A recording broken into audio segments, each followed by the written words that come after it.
Next మాట్లాడబోతుంది 11th కుమారి రమ్య. నువ్వే తెలుస్తా. అందరికీ నమస్కారం.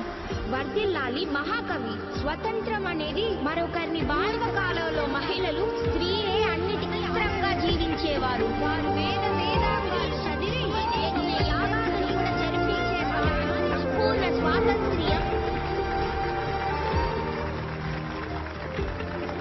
ఈ పోటీలో విజయం సాధించింది Kumari Ramya. Thanks sir. Teacher మీ వాచ్ నా గుర్తుగా నువ్వే ఉంచుకో. ఇది నేను నీకు ఇస్తున్న ప్రైజ్. చాలా థ్యాంక్స్.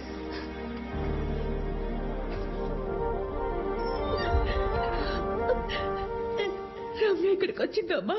లేదే. ఏ పొద్దుననగా స్కూల్కి వెళ్ళింది. ఇప్పటి వరకు ఇంటికి రాలేదు. ఇంకా రాలేదా? మొత్తం అంతా వెతికి చూసాం. నాకు చెప్పకుండా ఎక్కడికి వెళ్ళదు. కంగారు పడకండి, రండి వెళ్ళి వెతుకుదాం.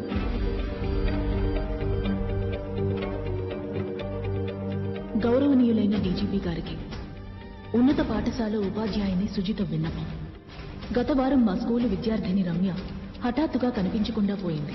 ఈ విషయంగా మేము కంప్లైంట్ ఇచ్చినప్పటికీ పోలీసులు ఎటువంటి చర్యలు తీసుకోలేదు. ఈ ఒక్క అమ్మాయే కాదు, గత కొద్ది సంవత్సరాలుగా ఇలాంటి సంఘటనలు ఈ ఊరిలో ఎక్కువగా జరుగుతున్నాయి. ఈ విషయంలో పోలీసు వారు చూసి చూడనట్టుగా ఉంటున్నారు. అందుకు కారణం మల్లేశం మరియు కోటేశం అనే ఇద్దరు అన్నదమ్ములు.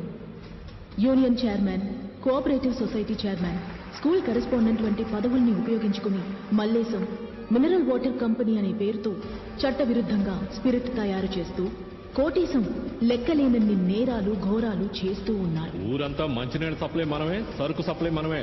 జాగ్రత్త, క్యాన్లు మారిపోతాయి. గుర్తు కోసమే స్పిరిట్ కాన్ కింద ఇంటు మార్గు వేశాం. జాగ్రత్త. వీళ్ల తప్పుడు పనులకు మా స్కూల్ మైదానాన్ని ఉపయోగించుకుంటున్నారు. రమ్య మిస్సింగ్ కేసులో మీరు వెంటనే జోక్యం చేసుకుని న్యాయం జరిపించాలి.